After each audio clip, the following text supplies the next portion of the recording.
8radio.com.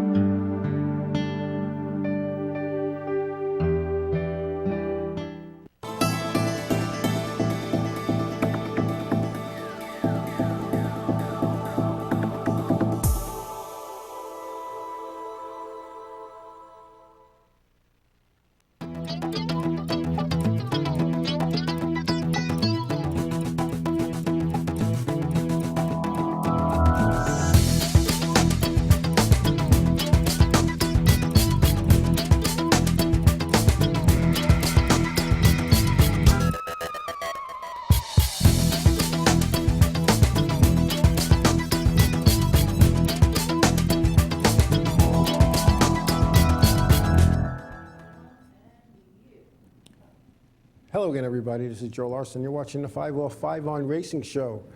We start tonight with a bit of sad news as the Long Island racing community has lost yet another. Chris Young, Long Island modified driver, passed away suddenly this past weekend at the age of 62. Chris had gone into the hospital for a double knee replacement, which surgery went fine. He had that, I believe, on Wednesday, and he was actually standing on Friday, from what I am told, and getting ready to do his physical therapy and whatever comes with double knee replacement. Sometime between Friday night and Saturday morning, Chris lost his life. Autopsy results, according to his wife Ann, have not been released or have not been completed yet. So we'll find out what actually happened to Chris. Chris Young was a tough competitor, raced at the Long Island racetracks. He raced at Riverhead and ISO Speedway, started racing in the early 70s in the figure eight division, and was a figure eight champion at ISO Speedway. One year, I believe it was 1979, when we had 60 plus race cars, and Chris was starting in the back in the qualifying heats. That year, he won every single qualifying event that he was in addition to winning the championship that year, and if my memory serves me correctly, without winning a feature event. Chris was a tough competitor, drove in the modifieds at Riverhead Raceway, also drove in the Whelen Modified Tour, entering his first Whelen Modified event in 1985, the first year of the tour's inception.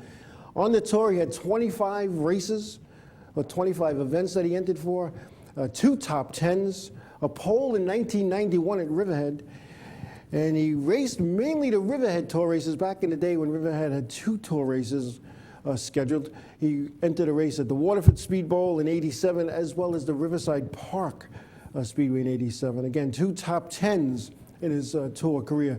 Basically, Chris only ran the tour races out on his local track. I know in '87 he attempted in some other events as well, but a tough competitor. One of the things that other people are saying about Chris, he was a tough guy to race, but he raced you hard, and he raced you clean. And one of the things that, when you look at a race car driver, especially in a short track, the bull rings, you got to be a tough competitor. You got to be fair. And I officiated while Chris Young was racing towards the end of his career, and he ran a few years after that. But what Chris did, and I'll tell you what he did as a competitor, I never once had to put him to the back for rough ride, and I never once had to DQ Chris for any reason, suspend him, fine him, nothing. Not under my tenure, not when I was running the show. And Chris and I and his wife Ann, we were racing friends, and I'll leave it at that. We were racing friends, and I was in his home. We had a party or two that we went to. But the story I like to share is this. It was back, and I'm going to say around, it was in 2000, the year 2000, we're at the LaGrange in West Islip. We're having dinner. My wife at the time, Chris, and some other people. And we're talking about officiating and how hard it is to officiate an event. And I said, and I know it's hard to set up your race car because each and every week the track is different, weather conditions change the track conditions, and it's not easy for a competitor as well. And we talked about some of the things that an official sees, whether they're standing in a tower watching the event, standing on the infield, standing in a corner, standing on a ramp from a platform, whatever that may be, how you don't see everything. So the conversation kind of went on and went on and went on. And I said, you know what? I sat back. I went, you know what, Chris? I have an idea. One Saturday afternoon, you're going to be on the ramp. You're going to be me, and you're going to watch practice. And maybe I'll just drive your race car in practice. And we all laughed. We all laughed. We had a good laugh with it.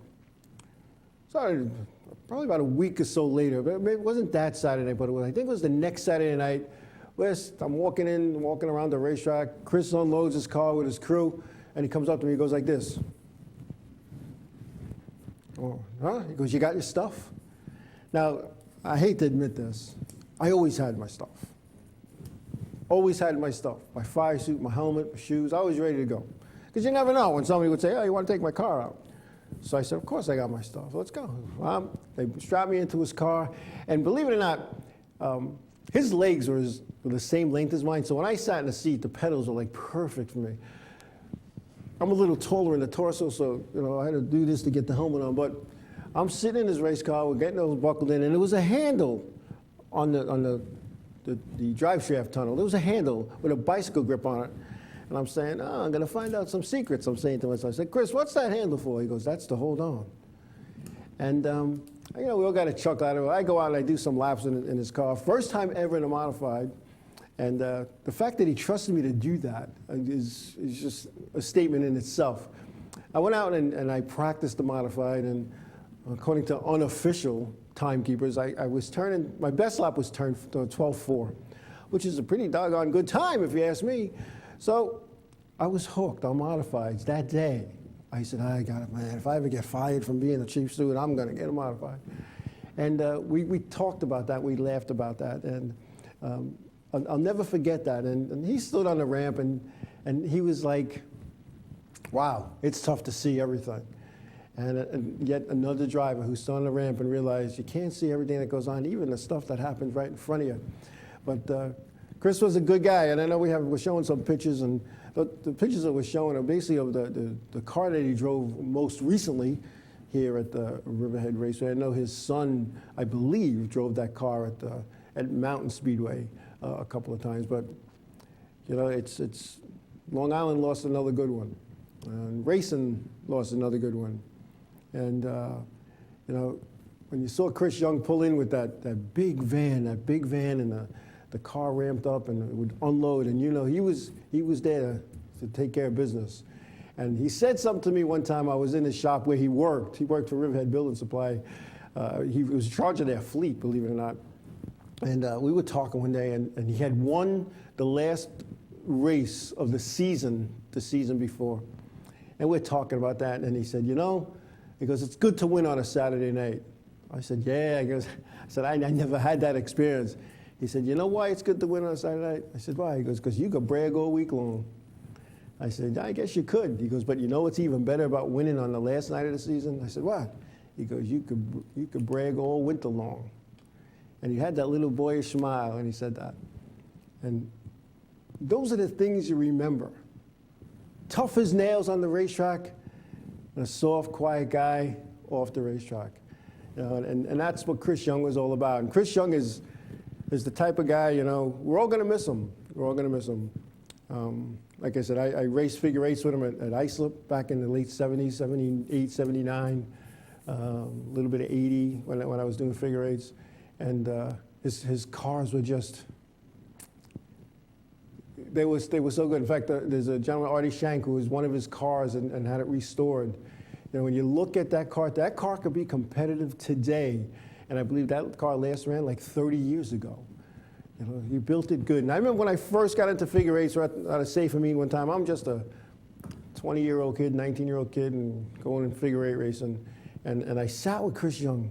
And somebody said to me, if you watch what Chris Young does, and you do that, you'll run good too. Now, I can't watch somebody run good, but I sat down with him.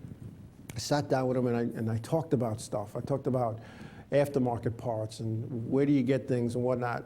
And he says to me, I got a book. I said, you got a book? I got a book. What comes stock in each stock vehicle? And I was looking for a certain rear, and I was going to go buy this rear from a speed shop. And he said, no, that same exact rear came stock in a 72 Ford LTD station wagon.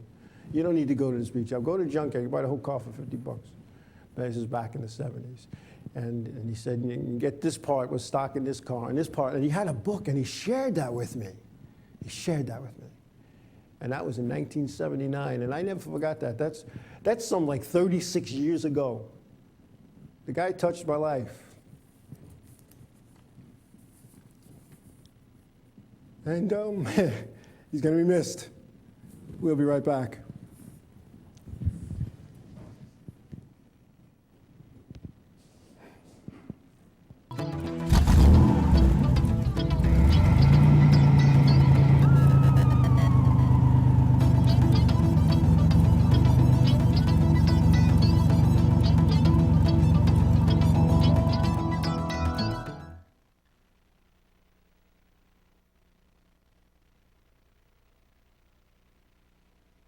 Hey, this is Chris Les Jake, and if InRavio.com spots you at an event wearing this bracelet, they will give you $100.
Hey, I'm Raul Panther.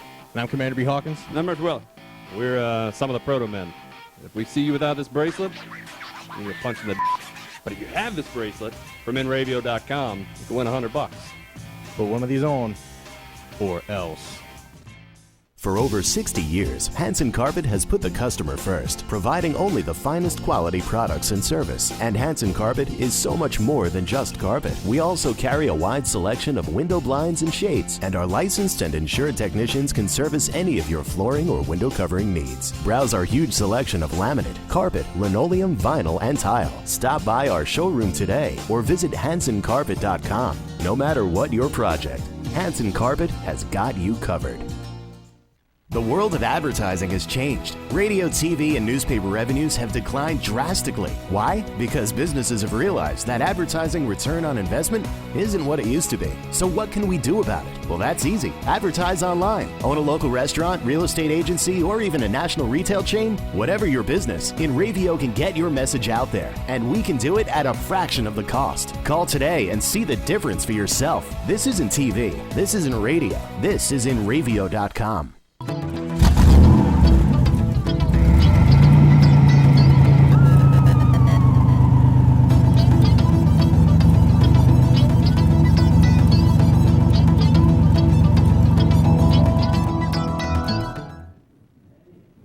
Hey, we're back. We are back. Yeah, if there's any of you folks out there, whether in the chat room or just watching, have any Chris Young stories you want to share with us, you want to call in or put them in the chat room, we'll entertain those.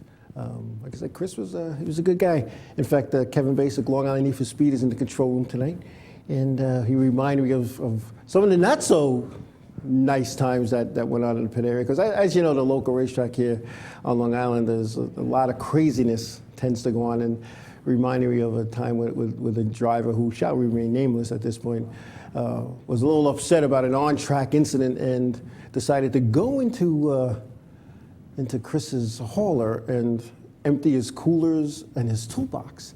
And Long Island Need for Speed was there on the spot with video. And he had the stuff videotaped. And when the penalty phase is being discussed with NASCAR, that video is used in Chris's defense. I don't mean to laugh, but you know, sometimes it's good to have a video, you know, of what goes on. But Yeah, there was some good times, and the Suffolk Association, also known as SAFER, back in, I believe it was 1979 or 80, changed its logo from the old 56 Ford that they used, or it could have been a 55 Chevy. I'm not really sure. I'm sure somebody from the old figure eight days will stand and correct me on this.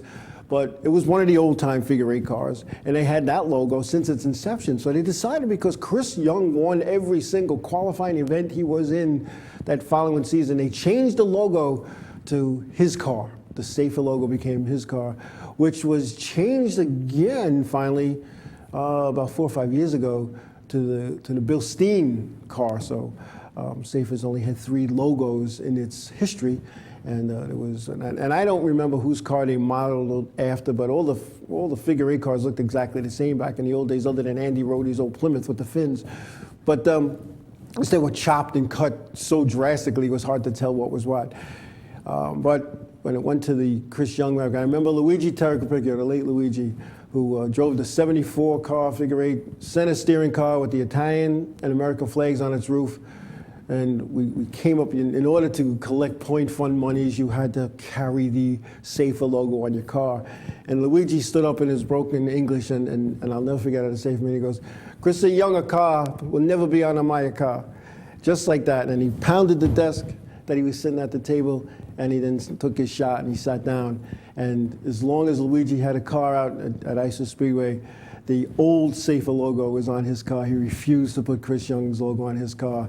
And they had some history, good, bad, or indifferent. So when you look back, and the stories like that, when you look back, and I can remember the first time Chris came into the modified ranks at ISO Speedway, one of the things that, back in that day, you didn't just come in. There was only figure eights and modifieds back at ISO, and no figure eight guy is going to come into the modified ranks, because figure eight drivers, even to this day, are kind of looked down upon. "Oh, you're a figure eight driver, was that an organized demolition derby?" Stuff like that.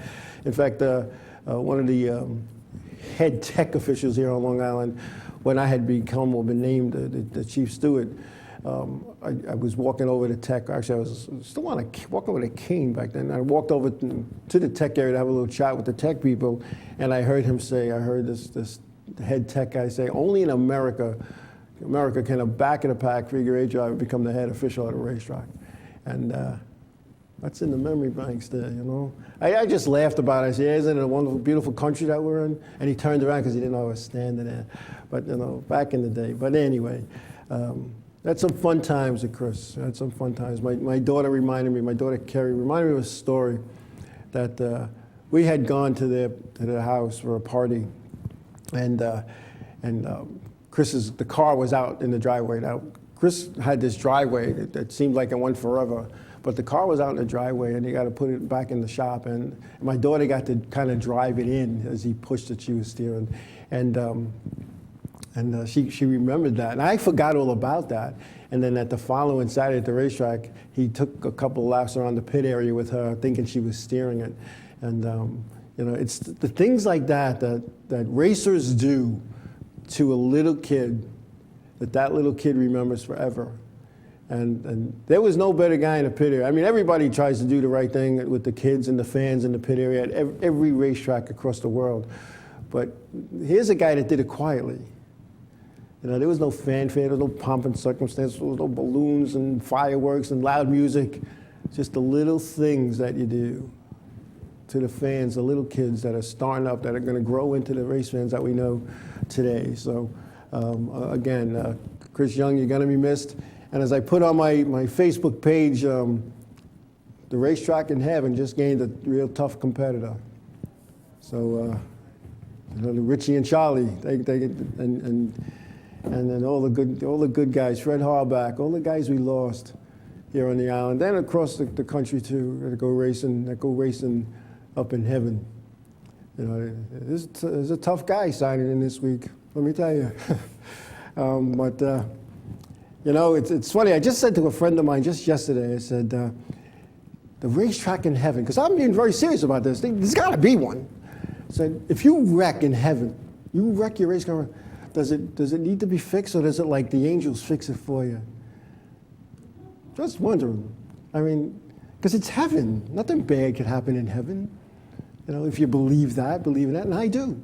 So, but it's all good. It's all good. Anyway, what did I do this weekend? I went to the Wall Stadium in Wall Township, New Jersey, to do a few more laps in a TQ with the Green Flag driving experience. And again, my hat's off to Gary and his crew for giving me the car to take out and do some more laps in. And I felt a lot more comfortable than I did the first time I drove a TK, to the point that I was going pretty fast, faster than I did the last time. And one of the things that we did with this TQ, and I got so hooked that all of a sudden, some people are talking to me about running that night. So we couldn't make it happen, but I think we're going to make it happen real soon. I think we're going to make it happening soon. And as WJ says, thank you. Nothing bad happens in heaven. You are 100% correct. And for those who know me, I made a little trip there once. It was only for a couple of minutes, but I came back. And you're right, WJ. There's no sadness, there's no heartache, there's no drama. It's all good up there. But anyway, but here we were, like I said, at the Wall Stadium, and you know what I did is I walked around and just talked to people.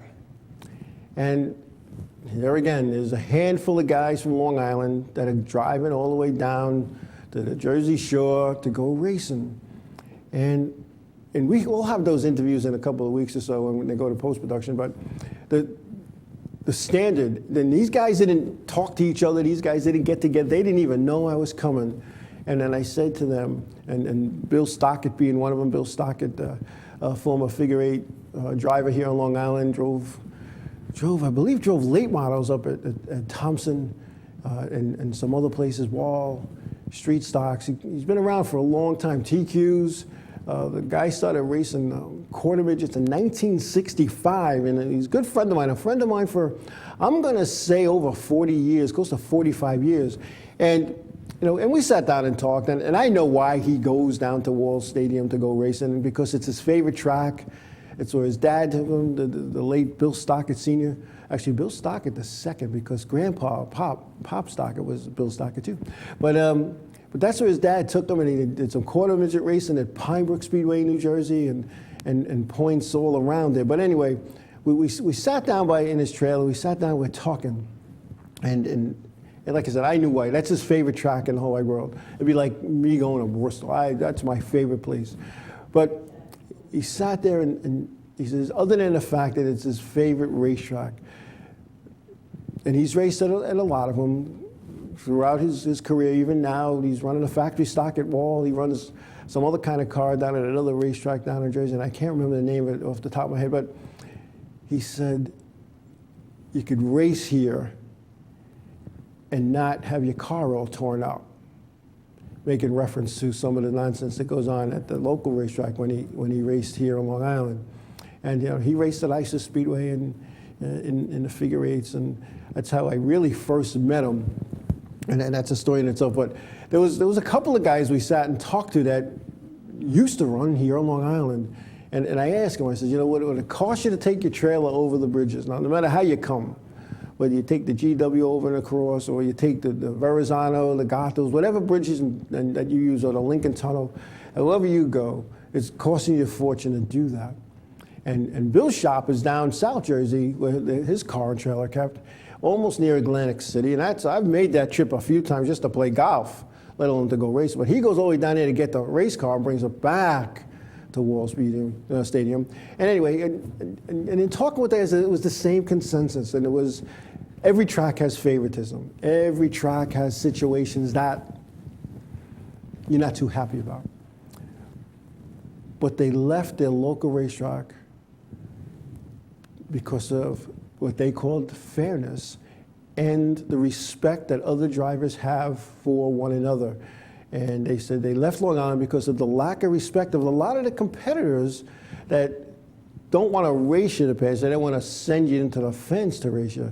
And this one guy was saying, he ran a Charger car on Long Island, and he said to me, he goes, I've been racing at Wall now for 3 seasons. I've replaced bumpers, I've replaced fenders, and I might have replaced a quarter panel or two in the rear. He goes, on my Long Island track, I clip that car 2 or 3 times a year. For those who aren't familiar with that, your frame is bent, you cut it off, and you clip on a new one. Another guy said basically the same thing, and it came to respect. That was the common denominator, respect. And here's what happens, and I had this conversation with a local official a couple of years ago. And I said, do you know why, and I'll make up a name, Goggles Paisano does that every week? I says, well, no, why? It's because you don't hold them accountable. You have a little talk, oh, we'll talk after, and you get with the other driver and you bring them all in the office and you have a little chat. And a week or two later, that Goggles Paisano does the same thing. You put somebody in a wall, or you wreck somebody, or he does that. You're going down a straightaway and do one of these, or you're going down a straightaway and you're supposed to turn left and you don't until the guy on the outside here bounces off the wall and is all torn up. I said, if you were to take the guys that do this nonsense and set them down for a little, because a fine doesn't work. Guys are spending $800 for a set of tires to make $105 if they win. So you could fine people with all you want. I fined the guy once $10,000 within 10 minutes. He had a check he brought into the office. So it's not about the fine. They want to race. So you sit them out, you take points away. But you need to do those things, because what you're telling this competitor is it's okay to do that. Even though you didn't come out and say that. And that's what happens at not just my local place. I've seen that happen in other places. Certain people get away with certain things. And you can't do that. And the late Walt Edsel said to me, one of the things when I was under his umbrella, so to speak, he said to me, Joe, you know these guys, you want to have a beer with them after, you want to go to the house for a barbecue, that's all well and good. You want to hang out, you want to play cards with them. You want to go out to dinner with the families. You want your kids to play, that's good. But when they get to this racetrack and they go over this ramp and they cross this, and you point, they cross that line, they're just a number on the racetrack. And you got to make your decisions based on that. You don't need to take a sheet of paper and say, well, this guy has a billboard, this guy sponsors an event, this guy's going to sponsor an event. Then negotiate with this guy that sponsors a division, because you can't officiate that way. You got to treat everybody exactly the same, because if you treat everybody exactly the same, nobody could say anything to you. Nobody could say anything to you and come back and say, oh, you let him get away with it. Now, favoritism is a perception. I had a driver come in and he handed me his American Express Gold Card. He put it on my desk. He went like this. He goes, I can't compete with Goggles Paisano. You use that, whatever you need, and the bill will come to me. Bill will come to me. And because I can't compete with Goggles, so, you use that. So I took it, I looked at this card, I sat back, I opened my drawer, boop, took out the scissor. He goes, what are you doing? I said, I don't need your American Express card. I reached in my wallet and I threw mine on my gold card on it, and I said, I got my own. I don't need yours. Because this perception was that this other competitor was getting treatment that was far favorable than everybody else. Was that the case? I don't think it was, because I treated everybody the same. I treated everybody like garbage. If you messed up, you got black flagged. I black flagged family members, just to prove a point sometimes. But that's what you got to do, and that's what you have to do. And and I was going to say, we got some honored guests on our chat room today. Tracy Chirico, our business operation man from Bethel Speedway up in Bethel, is on tonight. Thank you for taking the time to come on. Video Mike, one of the video guys who's down in Jersey taking videos. Everybody, I hope you're feeling good, Mike. I heard you were struggling there for a little bit. And WJ, I just left his house shortly before I came here on the show. Getting better and better each week. And as he said earlier in the chat room, he starts his chemo shortly. So still only wishing the best for all our people that are under the weather and battling whatever they may be battling. But only the best. So WJ, it was good seeing you again today. Always a pleasure. It's nice talking racing. It's nice talking racing with somebody who sees it from a different angle. Let me put it that way. Who sees it from, and I say a different angle, from the other side of the fence. There's nothing to gain. He's not part of a team, not part of a driver, doesn't own a car, doesn't drive them. So when you have that little chat, that little discussion about racing, it's all good. So We had a nice chat today. We talked about some good racing, and we shared some Chris Young stories as well. But anyway, a lot going on. A lot going on in racing this weekend. The top series, the Cup Xfinity series, and the Modified series were up at the New Hampshire Motor Speedway, up in outside of Loudon. And we've got some other good stuff going on. And the trucks, the Camping World Truck Series, they'll be headed to Eldora this week. And I'll tell you what, if I was able to, I'd be going to see that. And Jay Slice says that, thanks, OJ. Jay Slice, I'll tell you what, you might not always agree with what WJ says, but he tells it like it is from his point of view. And you know what? There's nothing wrong with that. There's nothing wrong with that. I tell a lot of things from my point of view, except my reach is a little bit further than everybody else's. And if anybody wants to jump in this seat, come on down. This application's being accepted, but I'm only kidding. We're going to take a break. We come back. We're going to talk about some of the stuff that went on at New Hampshire and some of the stuff that went on here in Long Island with the fire department, drill team races, and whatever else you want to talk about when we come back.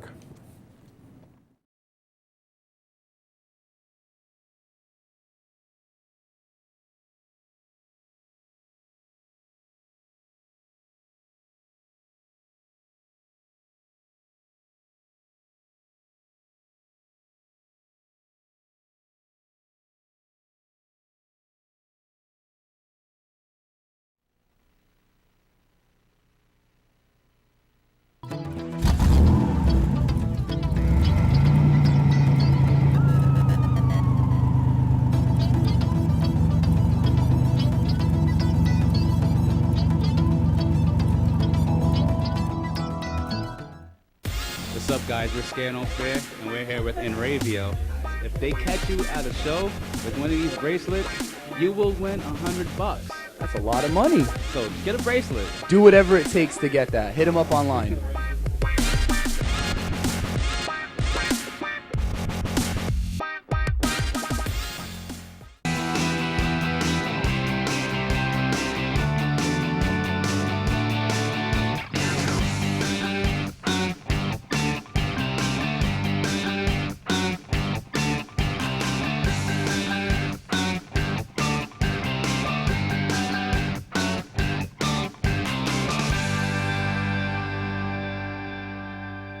The world of advertising has changed. Radio, TV, and newspaper revenues have declined drastically. Why? Because businesses have realized that advertising return on investment isn't what it used to be. So what can we do about it? Well, that's easy. Advertise online. Own a local restaurant, real estate agency, or even a national retail chain? Whatever your business, Enravio can get your message out there, and we can do it at a fraction of the cost. Call today and see the difference for yourself. This isn't TV. This isn't radio. This is Enravio.com. Hey, I'm Raul Panther. And I'm Commander B. Hawkins. And I'm Russ Weller. We're some of the proto men. If we see you without this bracelet, you're punching the But if you have this bracelet from Enravio.com, you can win $100. Put one of these on, or else. For over 60 years, Hanson Carpet has put the customer first, providing only the finest quality products and service. And Hanson Carpet is so much more than just carpet. We also carry a wide selection of window blinds and shades, and our licensed and insured technicians can service any of your flooring or window covering needs. Browse our huge selection of laminate, carpet, linoleum, vinyl, and tile. Stop by our showroom today or visit HansonCarpet.com. No matter what your project, Hanson Carpet has got you covered.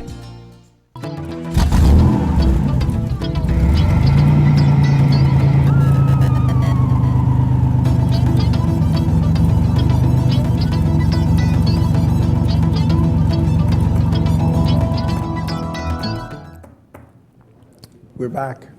Anyway, a couple more things I was reminded about the Wall Stadium. A couple of things. It was country western night, so everybody that showed up at the back gate, or the front gate, I should say, was given a bandana, and they had a bull, a mechanical bull that you could ride free of charge. And in addition to that, they played country western music all night long, so it was pretty cool. The Garden State Vintage Stock Car Club was there, and they did some laps with some of the old cars. There was about 6 or 8 of them. It brought back some good memories, just watching them do that and walking around the Midway, checking out the cars. And the other thing I noticed, there was no alcohol.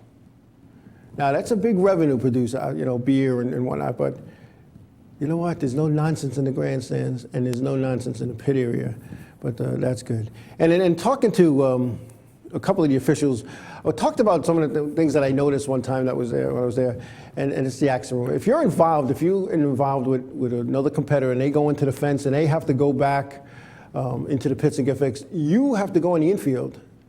And you don't go back on the racetrack till the competitor that you just wrecked comes on the infield, on the racetrack. If they don't make it back, that's where you'll sit. It's like being in the penalty box. They don't come back, you don't go back. And there's a lot of good stuff there. But walked around counting, there were 53 modifieds in the pit area. It's just a regular Saturday night. There was what they call a sports modified, and then they have a wall modified, which is really a tour type modified. And the only difference is the sportsman modifieds have 8-inch tires and a spec motor. Otherwise, they're exactly the same. And there's one of the drivers told me we're rookies. You can't just go in because you have a bucket load of cash and go get a modified. You got to start in this other division first. And similar to what the Orange County Speedway does as well, and New Egypt, you don't just hop into the top level. No matter how much money you have to start in the bottom. So it's all good. It's all good. Anyway, New Hampshire. A lot of stuff going on in New Hampshire this weekend. The Whelen Modified Tour was there, and the Whelen Modified Tour on Friday had what they called an all-star event.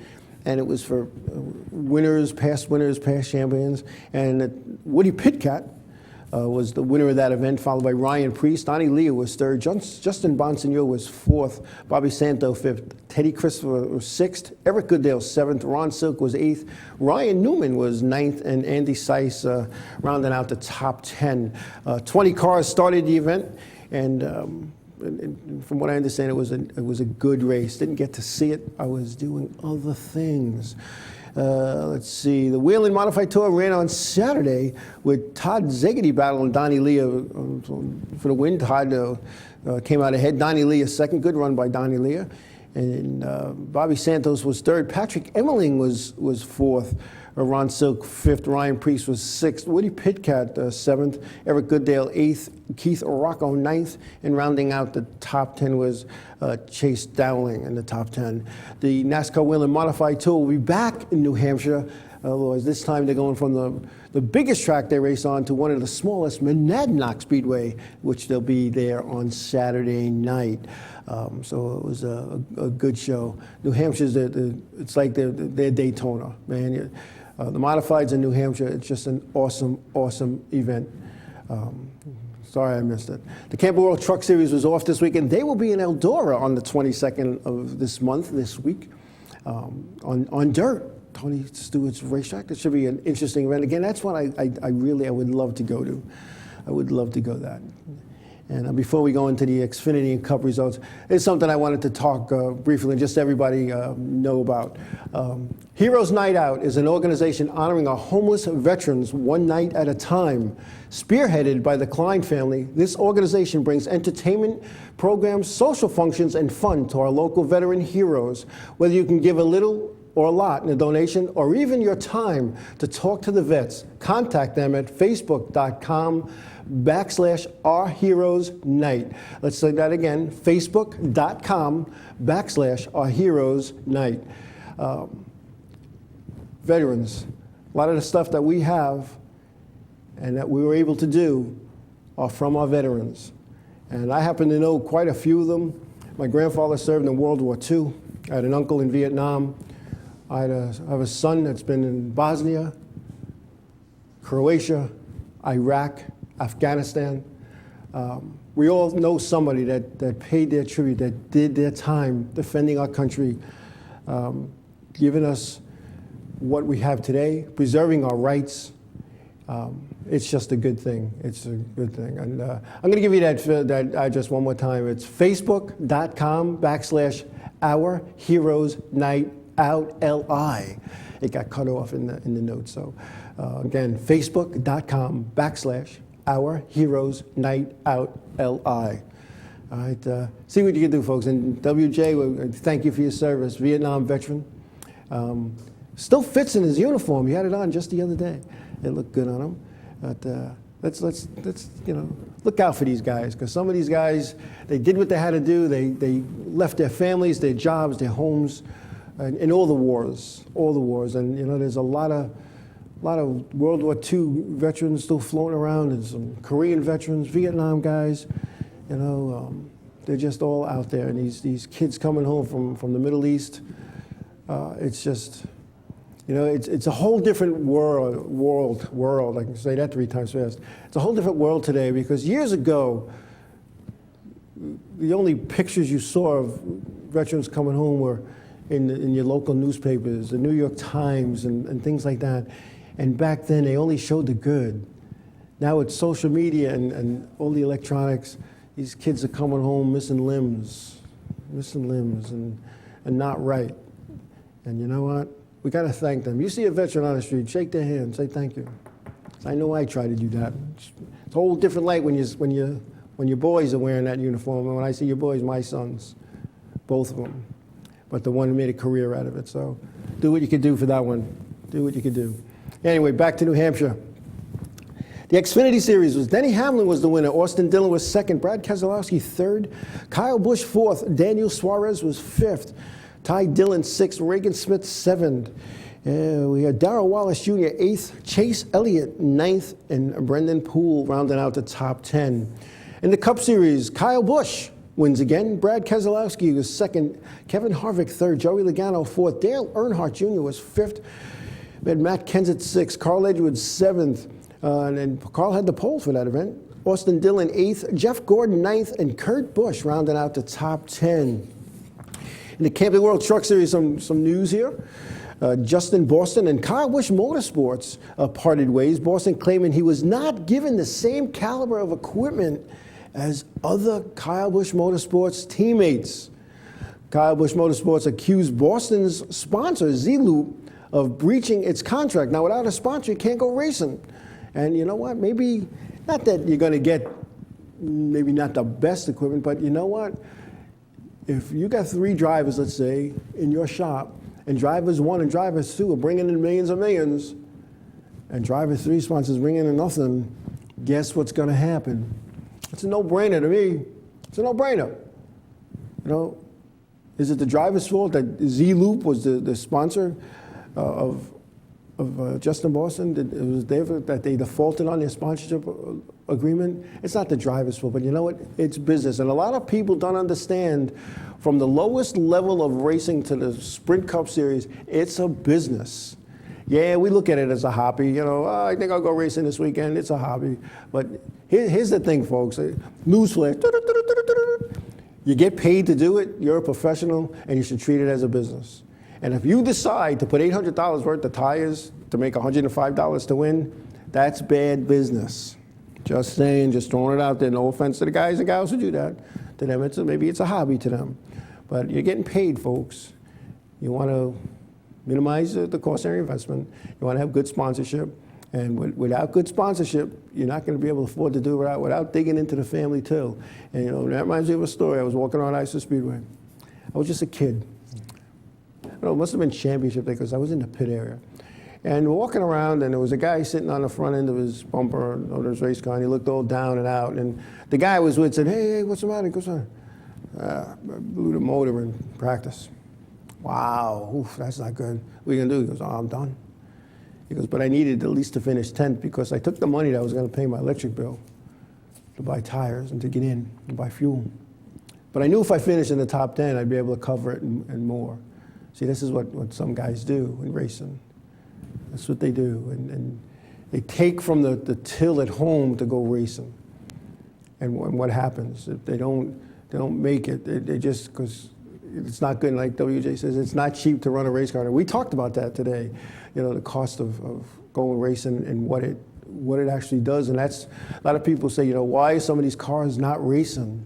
Yeah, some of it is they don't like the way they were treated. Some of it is they don't like the guys that they raced with that wrecked them and nothing happened to them.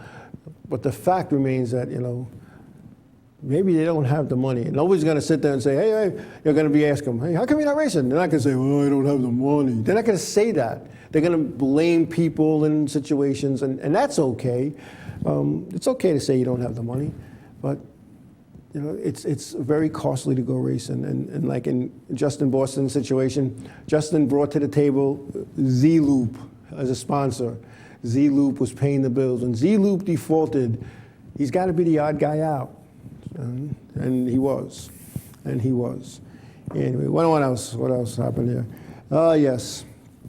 After pitting for a flat tire in New Hampshire Motor Speedway, Alex Bowman's right front tire caught fire as the old tire was being removed, and it was still burning. What happened was some of the rubber shreds were still on the rotor, got onto the rotor, lit up, and it just set off a nice fire, if you can call it a nice fire. So it was believed that the rubber hit the rotor and that the rotor caused the fire. Dangerous situation, but they have onboard fire extinguishers. So once the fire reached under the hood, it kind of extinguished it. But trying to put a rubber fire out on a burning caliper is kind of tough sometimes. What else happened? Cliff Boyer hit Jeff Gordon in the garage during practice, causing extensive damage to the right rear quarter panel of Jeff's car. As Gordon was backing out, and I watched the video, and I watched it like 3 times. Yeah, I think maybe 4 times. There's a guy standing behind, and for those who've never been to New Hampshire, there's garages and there's lanes, and it's pretty tight. But you know, you come off of practice and you want to pull into your garage. Well, Gordon's coming out, and his spotter in the garage is doing this. Here comes Clint. Now, Clint is just driving in. All of a sudden, Jeff goes out as Clint's going to pull in, and bam. So Clint Boyer was not happy, and I'm sure Jeff Gordon was not happy as well, because there was a lot of damage done to the 24 car, as well as the right rear quarter panel 24 and the number 5 of Clint Boyer, the left front as well.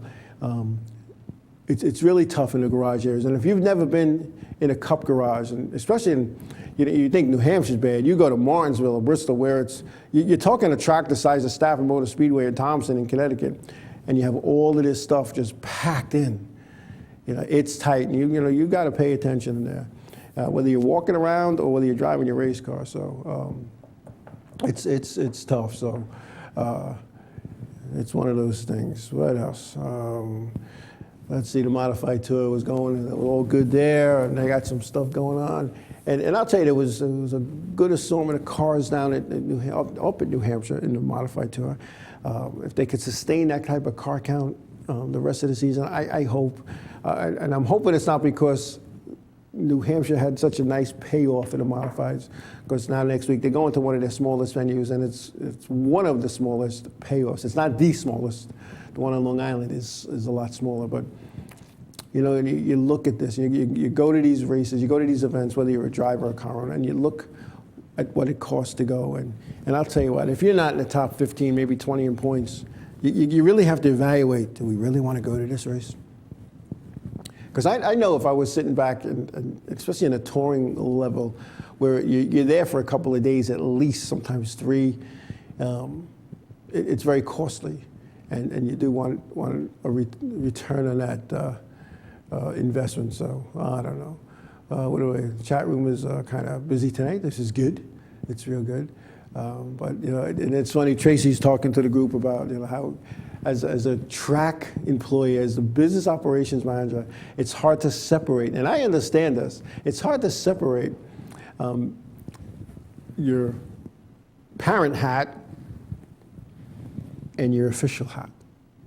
Whether you're a chief steward, whether you're an inspector, whether you're the person who runs the racetrack, it's tough to separate that. And I know when my kids are racing, one of the things that was troublesome for me when my kids were racing, they were racing champ karts and go-karts on a Sunday, and most of the kids racing, their parents drove on Saturday night, and the Saturday night guys wanted to rehash Saturday. And I can remember telling the guy one day, listen, I'm here with my kids trying to have a good time. You know, give me a call during the week. And some of them just didn't want to give up. They just didn't want to give up. But, you know, racing's a family thing. And, you know, you're seeing 2nd and 3rd generation drivers. You know, Tracy's son, Brian, he's racing Bandoleros now, I believe. And his dad is his crew chief, and Tracy's running a facility that they race at. So that's got to be pretty interesting. That's got to be pretty interesting. But, I don't know, and it's tough. It's a tough thing to do. You really do get into this, I don't know, you get into this groove, and you know, and sometimes it's not about the money. And I know Tracy, and she's maybe going to get all embarrassed over this, but Tracy was racing an Enduro here on Long Island. I was the head guy, and scoring made an error. And one of the things that happened is, they wanted to protest the finish now. So they come to me, of course, Tracy and Chris, they come in the office and we're talking. I was like, look, it didn't matter. There were no points in this thing, and I was like, what's the big deal? And they said, well, I think the number was we had them down for 8. They finished 6th, really. And I said, what are we talking about, $20? I reached into my pocket and I threw $20 on the table on my desk. And I said, here, look, go to McDonald's or something. All right, leave me alone. and she goes, it's not the money, it's the principle. And I'm sure Tracy remembers that. In fact, she reminded me of that when I was up at Bethel a couple of weeks ago. I had forgotten all about that. But, that's why we do this. It's not, some people, it's not about the money. It's not about the money. She remembers her favorite racing story ever. And we became good friends after that. It's kind of funny how out of a situation we become good friends. And that's what racing's all about. That's what racing's all about. Because it's just about those things that go on and on and on. So anyway, we're going to take a break. When we come back, we'll quickly go over the fire department drill racing that went on here on Long Island. And I think we're coming close to a wrap-up when we come back.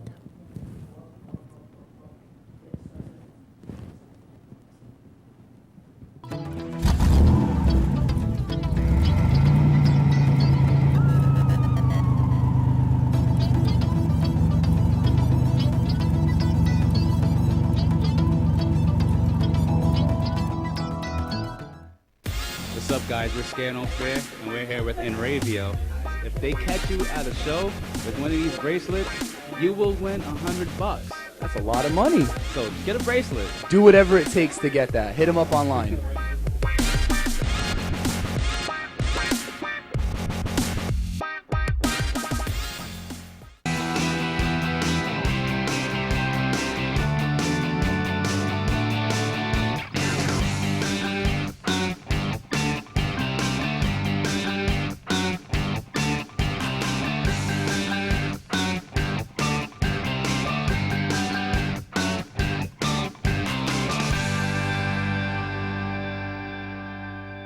The world of advertising has changed. Radio, TV, and newspaper revenues have declined drastically. Why? Because businesses have realized that advertising return on investment isn't what it used to be. So what can we do about it? Well, that's easy. Advertise online. Own a local restaurant, real estate agency, or even a national retail chain? Whatever your business, Enravio can get your message out there, and we can do it at a fraction of the cost. Call today and see the difference for yourself. This isn't TV. This isn't radio. This is Enravio.com. Hey, I'm Raul Panther. And I'm Commander B. Hawkins. And I'm Rich Weller. We're some of the proto men. If we see you without this bracelet, you're punching the But if you have this bracelet from Enravio.com, you can win $100. Put one of these on, or else. For over 60 years, Hanson Carpet has put the customer first, providing only the finest quality products and service. And Hanson Carpet is so much more than just carpet. We also carry a wide selection of window blinds and shades, and our licensed and insured technicians can service any of your flooring or window covering needs. Browse our huge selection of laminate, carpet, linoleum, vinyl, and tile. Stop by our showroom today or visit HansonCarpet.com. No matter what your project, Hanson Carpet has got you covered.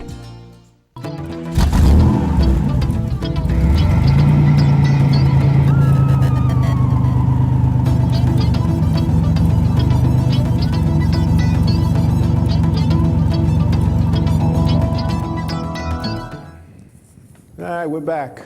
All righty. Yeah, the fire department drill team racing was happening this weekend. The state drill at Riverhead motorized was won by Central Islip. North Lindenhurst was second. Islip was third, and Bayshore was fourth, and East Islip was fifth. The Nassau drill this Saturday at Rockville Center was at an old-fashioned event. Old-fashioned is there's no motors, and they do everything by hand.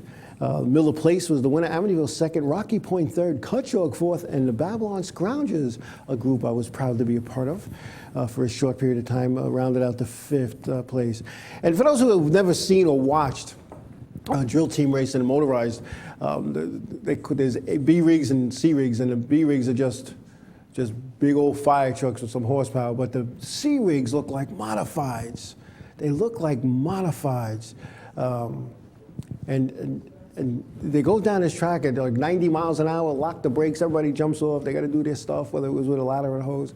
And if you've never seen one of these things, you know, up close and personal, you need to go check that out, because I'll tell you what, I saw my first one back in the 60s when I was a kid, when my aunt and uncle bringing me to the Lindenhurst Fire Department tournament and drill many years ago in the 60s, and I was like, wow, this is amazing. And so if you've never seen one of those, and you know, go check it out, because it's exciting. It's really exciting to watch, just like you know, any form of racing in my book. What do we got this weekend? This weekend, I don't know. I have options this weekend. Monadnock for the tour, Waterford for their show. They got some good stuff going on. They got the super modifieds up there, and on Sunday they have some stuff in Englishtown, New Jersey, with vintage drag racing. You know, back the old rails and old drag system, back when the funny cars were really funny looking, and the pro stocks and the other ones, they look like street cars. So I got to decide what we're going to do this weekend, and go from there. We'll have some of the wall footage interviews probably the next week or two. Some stuff that we did in New Egypt as well, coming on in the upcoming weeks. In lieu of the Chris Young passing, our surprise guest is going to be rescheduled. We'll try to bring him on. And I'm not going to say who it is. Many of you on Long Island know of this individual. He's been around racing a long time. We're going to talk about the old days, what it was like. And scheduled to appear in a couple of weeks is the all-time winningest late model driver, Roger Oxy, racing here down on Long Island from Carmel, New York, upstate, who does not mind taking that long trip down to be on the show and have a little fun with me. So we're going to do all of those things, and we're going to have some fun. We got some good stuff coming on and coming up. We got some good stuff planned. Keep watching in Revio.com and our little teasers on Facebook for what we got going on. And it's all good. And if there's anything you want to talk about, anything you want to see on our show, just let me know. Shoot me a private message. Let Ravio know. Tell us in the chat room, because we'll make it happen. Because again, like I say it every week, this isn't my show. It's our show, and we do our thing, and we like to talk racing. And whether it's fire department racing, NASCAR racing, dirt track racing, whatever it may be, that's what we're here for. That's, as somebody once said to me, that's what we do. And that's what we do here on Monday nights from 7 to 8 p.m. at inravio.com. But it's all good, and I have a good time doing this. It's fun, and you know the staff here works hard to put out a good production. And I'll tell you what, I'm just lucky enough, and I'm blessed to be able to do this. And I usually save this kind of speech for an anniversary show, but I'm totally blessed to have friends that are in this business, and that they thought about putting me at the table. And when I started, there was another guy, Henry Boston, and Henry went on to do other things and make land world speed record cars and all kinds of other good stuff. And Miss Henry, he was a good partner here. But here we are. It's just me. It's just me. So anyway, I think we're coming up to the wrap-up time. So what we're going to do is we're going to wrap up. So, folks, ladies and gentlemen, wherever your endeavors will bring you this weekend, or during the week even, be well and be safe. And for those of our friends here in Ravio that watch our show and you have your health issues, our prayers are with you for speedy recovery, and that you have the strength to continue to fight the fight. And like I was teasing WJ on his Facebook page when he put his army suit on, I said, when you told me you were going to fight this thing, you didn't tell me you were going to re-enlist. And we got a good chuckle out of that, but it just kind of looked like what it was. He's going to fight this thing. And let's pray for all our friends out there and families, because those are the people that need the prayers, is the family members of the people afflicted with this nasty disease called cancer. And you know, when it hits home, it really hits. And those are the folks that need your prayers. So let's keep everybody in our prayers, everybody that love and that we care about. And remember this week and every day, tell somebody you love them, give me a hug. God bless you all, and we'll see you next week.